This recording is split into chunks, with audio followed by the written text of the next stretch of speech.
लेकिन हम सगुन उसको मानते हैं जो ना खाता है, ना पीता है, ना बोलता है, ना चलता है, अपने पर बैठी मक्खी को भी नहीं उड़ा सकता, प्रणाम करो आशीर्वाद नहीं देता, हम उसको सगुन मानते हैं। सगुन कौन है? जिसमें बोलने चालने का गुण हो, जिसे सुख दुख अनुभव होता हो, जिसमें ज्ञान गुण हो, जो जान समझ करके कर्म क्रिया करता, वो सगुण है। वो कौन है? आप, मनुष्य, प्राणी। ये प्राणी जगत सगुण परमात्मा है। कबीर जेती आत्मा तेते शालिग्राम, कबीर जितने आत्मा सब शालिग्राम भगवान। कहाँ आंखें बंद कर रहे हो? ये सगुण परमात्मा। आप लोगों ने कहीं कहीं शिव जी का एक चित्र देखा होगा। आधा दाएं तरफ पुरुष का भाग है और बाएं तरफ स्त्री का। एक ही शरीर में आधा स्त्री आधा पुरुष। कहा जाता है अर्धनारीश्वर महादेव। ऐसा महादेव कभी नहीं हुआ है। लेकिन ये कहना गलत है? गलत नहीं है। हमारा जो समाज है, मानव समाज, आधे में स्त्री है आधे में पुरुष है। पूरा मानव समाज ही अर्धनारीश्वर महादेव है। इस मानव समाज के प्रति सेवा, आदर, सम्मान, प्रेम का व्यवहार करना, ये महादेव की आराधना करना है। असली महादेव यही बैठे, सामने बैठे। ये पूरा मानव समाज। सदगुरु कबीर ने कहा है, आधे बसे पुरुष आधे बसे जोय। इस पूरे संसार में आधे में पुरुष रहते हैं, आधे में स्त्री रहती है। मतलब आधा अधिकार पुरुषों का, आधा अधिकार नारियों का। स्त्री और पुरुष मिल करके तब मानव समाज बनता है। केवल पुरुष से समाज नहीं बनेगा, केवल नारी से समाज नहीं बनेगा, दोनों के सहयोग से। ये तो मानव जो समाज है, ये अर्धनारीश्वर महादेव है। ये सगुण परमात्मा है साक्षात, जिसके लिए कहीं भटकने की आवश्यकता नहीं है। अब निर्गुण की बात आती, तब साहब कहते हैं, तेरा साहब है घर भीतर, बाहर नैना क्यों खोले। तेरा जो साहब है, तेरा जो परमात्मा है, वो तो शरीर के भीतर हृदय में निवास कर रहा है। उसके लिए बाहर आंखें खोल कर ये क्या ताक रहा है? ये जो हृदय निवासी है चेतन, ये निर्गुण परमात्मा। निर्गुण इसलिए इसमें सत रज तम, ये तीन, ये जो गुण माने गए, तीन गुण पूरी प्रकृति में ये नहीं है। पूरी सत्ता त्रिगुणात्मक है, सत रज तम।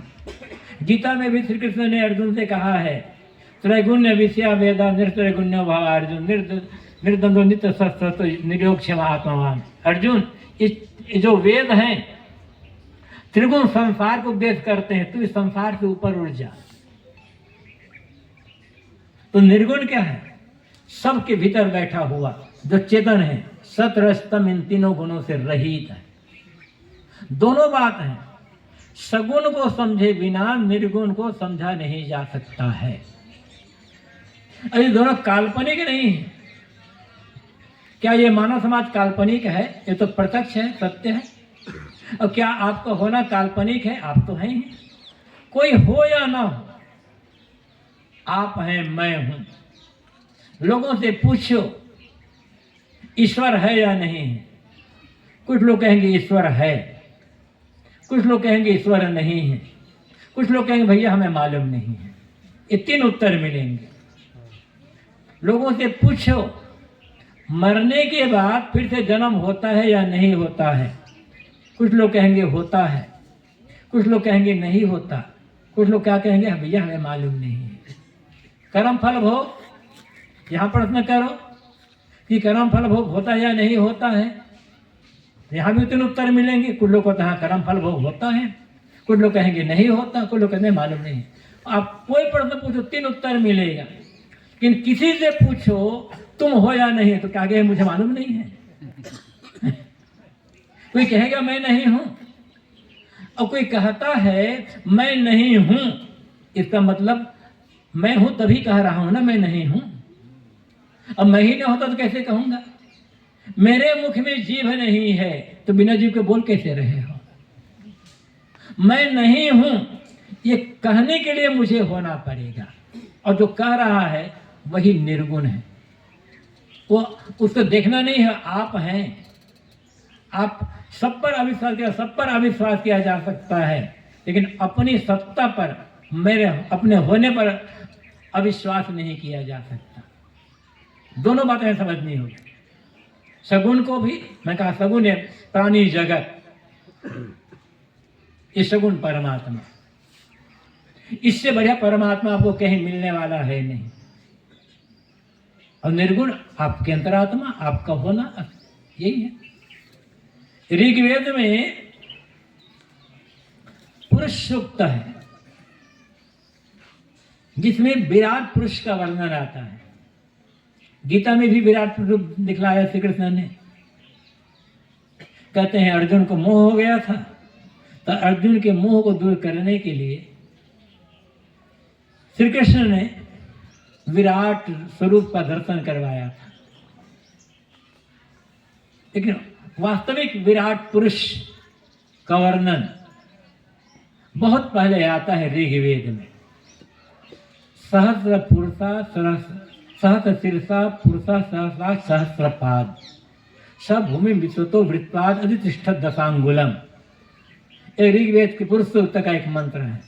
वो जो विराट पुरुष है उसके हजारों सिर है, हजारों आंखें हैं, हजारों हाथ पैर हैं। हजारों के कहने तरीका मतलब अनगिनत। वो विराट पुरुष कौन? ऐसा कौन विराट पुरुष है जिसको अनगिनत सिर है, अनगिनत आंखें, अनगिनत हाथ पैर है, गिनती नहीं कर सकते कितना? ये मानव समाज, प्राणी समाज नहीं, ये प्राणी समाज। इस कमालपुरा भाभर में कितने आदमी बता सकते हो? चींटी कितनी होगी? मच्छर बता सकते हैं? तो अब सोचो कि पूरी दुनिया में कितने सिर होंगे, कितने आंखें, कितने हाथ पैर आदि होंगे। ये पूरा ये जो प्राणी समाज है, समूह है, सबकी सामूहिकता ही विराट पुरुष परमात्मा है। गणना करना मुश्किल है। जिस विराट पुरुष की बात ऋग्वेद में कही गई है वो ये पूरा प्राणी जगत है, और गणना करना मुश्किल। वैसे आदमी के, कोई भी आदमी होगा तो एक सिर, दो हाथ और दो पैर, इससे ज्यादा नहीं होता। कभी कभी शरीर बनावट बनता हो जाता, कुछ हो जाता है। किसी के भी 4 सिर या 10 सिर या 4 हाथ या 10 हाथ या 12 हाथ ऐसे नहीं होते हैं। कहा जाता है कि रावण के 10 सिर थे, तो सोता कैसे रहा होगा? अब करवा बदलो तो 5 सिर ऐसे हो जाएगा, कैसे करवा बदल पाओगे? ये कहावत है। वाल्मीकि रामायण में एक प्रसंग आया है कि हनुमान जब वहां लंका गए हैं सीता की खोज करने के लिए, तो हनुमान सोचा कि सीता को कहाँ खोजो। फिर मन में आया किसी स्त्री को स्त्रियों के बीच ही खोजा जा सकता है। सीता स्त्री है तो स्त्रियों के बीच में हो। तो रात्रि में जब सब सो गए तो हनुमान भेष बदल कर रावण के रनिवास में प्रवेश किए, छिप करके। वहां हनुमान ने देखा, ये वाल्मीकि रामायण सुंदरकांड में वर्णन आता है। वहां हनुमान देखता है कि रावण पलंग पर सोया हुआ है, निश्चित, बड़ा सुंदर वर्णन।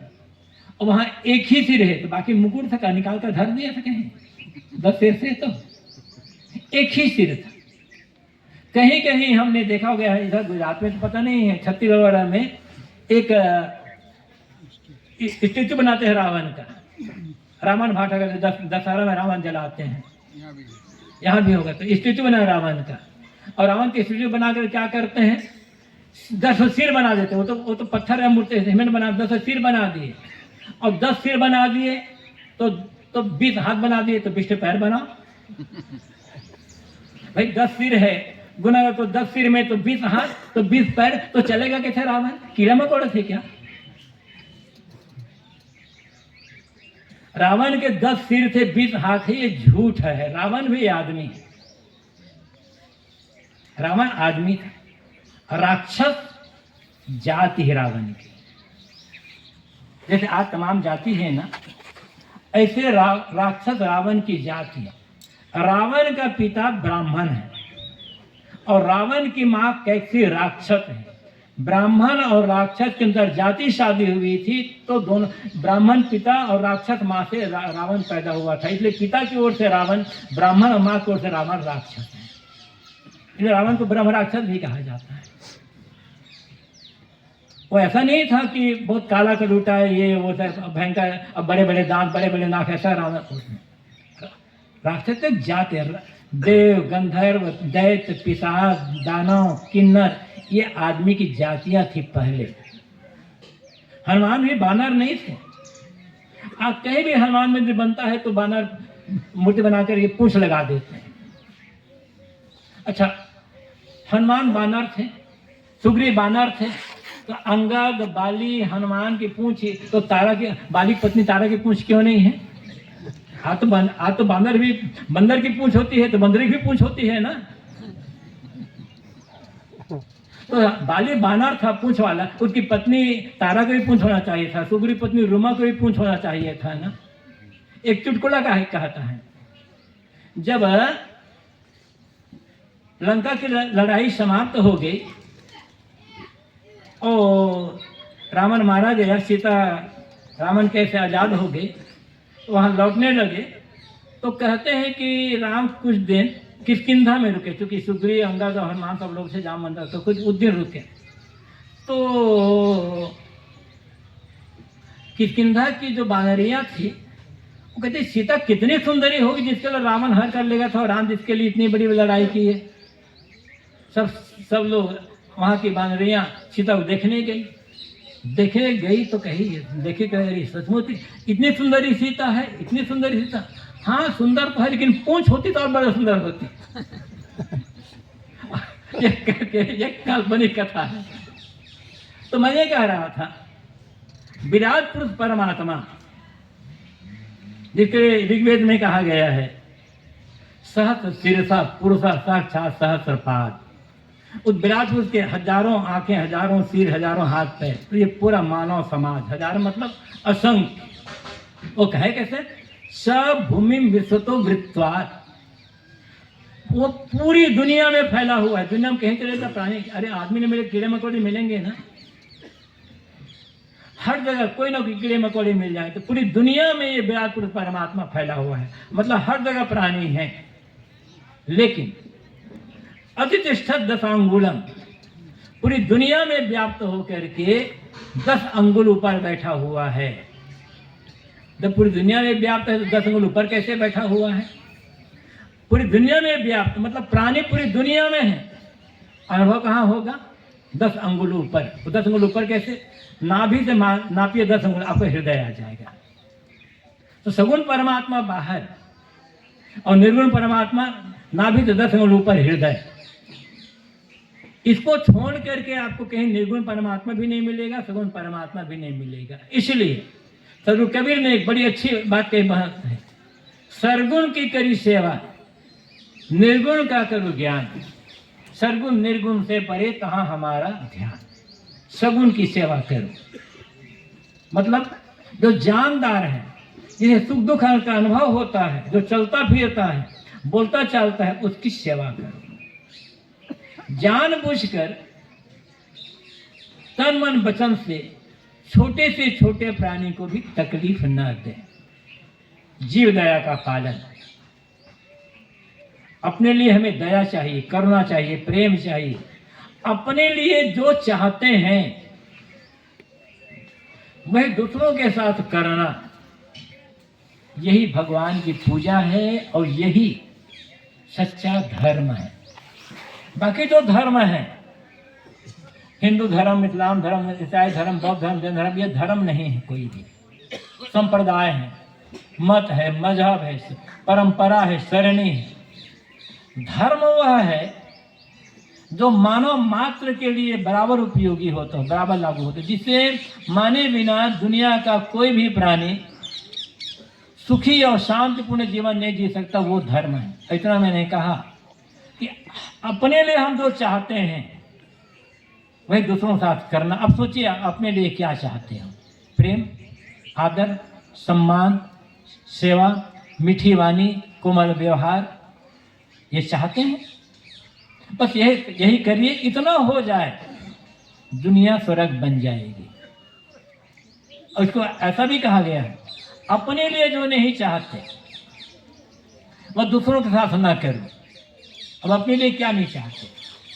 कभी वाणी नहीं चाहते, अपमान, अनादर, तिरस्कार, निंदा, बुराई, छल, कपट, दुख, धोखाधड़ी, कटु व्यवहार, कटु वाणी नहीं चाहते। ये दूसरे को देना बंद कर, बस धर्म हो गया। इतना करने की आवश्यकता है बस। दुर्भाग्य यह है, धर्म के नाम पर बड़ी बड़ी बातें कही जाती, बड़ी बड़ी बातें कही जाती, इतना धर्म, इतना धर्म, इतना धर्म, बड़ी बड़ी जो मूल बात है वो बात को छोड़ दिया जाता है।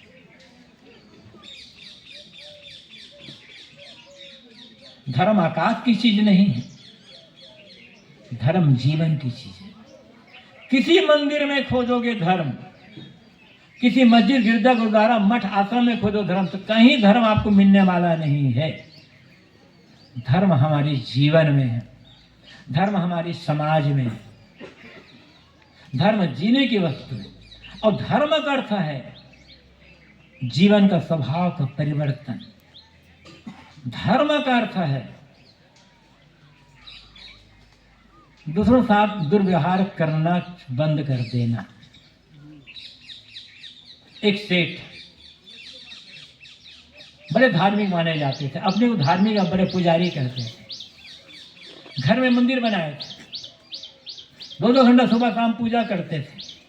कोई सुन लेती है, मुझे संत आए, वहां जाते थे, संत की सेवा भी करते थे, घर में बुलाकर सेवा करते थे, सत्संग करते थे। लोग कहते थे भी इतना सेठ होकर कितना धार्मिक आदमी, कितना समसेवी आदमी है। उसका एक ही बेटा था सेठ का, वो कभी पूजा नहीं करता, किसी साधु महात्मा के पास बैठता ही नहीं, सत्संग में जाता ही नहीं था। सेठ ने बहुत समझाया कि बेटा थोड़ा सा, मैं देखो मैं इतना धर्म का काम करता हूँ, इतने पूजा पाठ करता हूँ, इतना संतों सेवा सत्संग करता हूँ, तुम थोड़ा से तो कह क्या करो। लेकिन सेठ का बेटा सुनता ही नहीं था। इस बात को लेकर के सेठ बड़े दुखी रहा करते थे। सेठ ने दूसरे लोगों से कहा कि मेरे बेटा समझा दो, थोड़ा तो धार्मिक है, तो महानास्तिक हो गया, अधर्मी हो गया, कुछ मानता सुनता नहीं है। समय बीतता गया। एक बार सेठ के यहाँ एक अच्छे महात्मा का आगमन हुआ। सेठ बड़े खुश हो गए, स्वागत सत्कार किया, आसन व्यवस्था की, भोजन आदि व्यवस्था कर लिए। जब महात्मा जी भोजन कर लिए तो सेठ ने कहा, महाराज जी मुझे एक जरूरी काम से बाहर जाना है, आप आराम करें, 4-6 घंटे पश्चात मैं लौट कर आऊँगा, आपकी सेवा में हाजिर होऊंगा। फिर कहा, महाराज जी मुझे एक बड़ी तकलीफ है। महात्मा मुझसे क्या तकलीफ है? मैं इतना पूजा करता हूँ, इतना पाठ करता हूँ, इतना धर्म करता हूँ, मेरा बेटा बिल्कुल ही नहीं करता। यदि आप उसे समझा दें, थोड़ी देर पूजा करें, थोड़ा धर्म का काम करें, संतों बाजार थोड़ा बैठ लिया करें, तो मुझे बड़ी खुशी होगी, आप समझा दे तो। महात्मा ने कहा ठीक है, यदि आपका बेटा आएगा और बैठेगा, कुछ सुनने का मन हो तो कहूँगा, यदि सुनने का मन है तो नहीं कहूँगा। सेठ चले गए, महात्मा आराम किए। आराम करने बैठा तो महात्मा अपने बिस्तर पर बैठे थे। संयोग की बात है, सेठ के बेटा घूमते फिरते आ गए। क्या मन हुआ तो महात्मा पास जा करके बैठ गए। थोड़ी बात होती रही। बात करते करते महात्मा ने कहा, बेटा तुम्हारे पिता तुम्हारी शिकायत कर रहे थे कि तुम कभी न मंदिर जाते हो, न पूजा करते हो, न संतों पास जाते हो, कुछ नहीं करते, ऐसा क्यों करते हो? अरे अपने लिए नहीं तो अपने पिता की खुशी के लिए कर लिए होते ना। तो उस युवक ने कहा, महाराज जी इसमें कारण तो मेरे पिता ही हैं, उन्हीं कारण से नहीं करता। ऐसा क्यों? पिता तुम्हारे क्या कारण है? पिता कारण से कौन सत्संग में पूजा क्यों नहीं करते? महाराज ये बात ठीक है कि पिताजी 2 घंटा सुबह 2 घंटा शाम को पूजा करते हैं, बराबर संतों की संगति करते हैं, सत्संग करते हैं, संतों सेवा भी करते हैं, लेकिन घर में जितनी गाली पिताजी देते हैं उतना गाली कोई नहीं देता। जो गाली देता संतों पर जाने के जाने क्या जरूरत है। जितना गुस्सा पिताजी का, जितनी लड़ाई करते हैं घर में कोई नहीं। जब ये लड़ाइयाँ सीखना तो संतों पर जाने का जरूरत, उसके लिए तो पूरी दुनिया पड़ी हुई है। आप जो करेंगे ना, आप भक्ति करते हो, सत्संग करते हो, जरा सोचो तो आप लोग यहाँ सत्संग में आए हैं, अपना घर छोड़, घर में रहते बड़े आराम से बैठे होते या कोई घर का काम करते हुए, अपना काम धाम छोड़कर आप यहाँ आए हैं, खर्च करके यहाँ आए हैं, समय दे करके आप यहाँ आए हैं।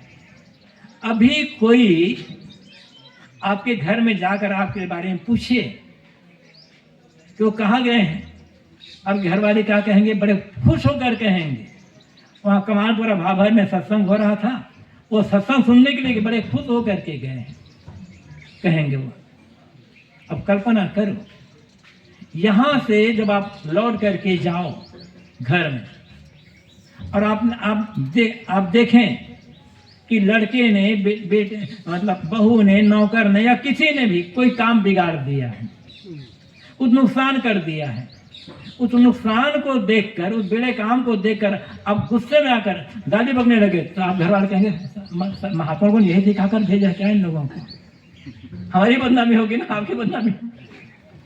जब यहाँ से जाने के पश्चात आपने देखा कि घर में कोई काम बिगड़ गया, कोई नुकसान हो गया है, बड़े शांत रह गए, कुछ नहीं कहे, और जिससे गलती हुई, काम बिगड़ा है, सामने आने पर आपने कहा प्रेम से, डरना मत, घबराना मत, कोई चिंता की बात नहीं है, तुमने जानबूझ कर काम नहीं बिगाड़ा है, वह तो बिगड़ गया। बड़े प्रेम से समझा, किसी पर हाथ रख करके, तो आगे वो गलती नहीं करेगा। तब फिर हाँ, पिताजी सत्संग सुनकर आए, मुझे भी जाना चाहिए। और गुस्सा में आ गए तब कहेंगे अरे गुस्सा ही करना है साधु पास जाकर, तब फिर जाने की जरूरत है क्या है? ये धर्म की बात होती है, और ये असली भक्ति, यही असली पूजा है।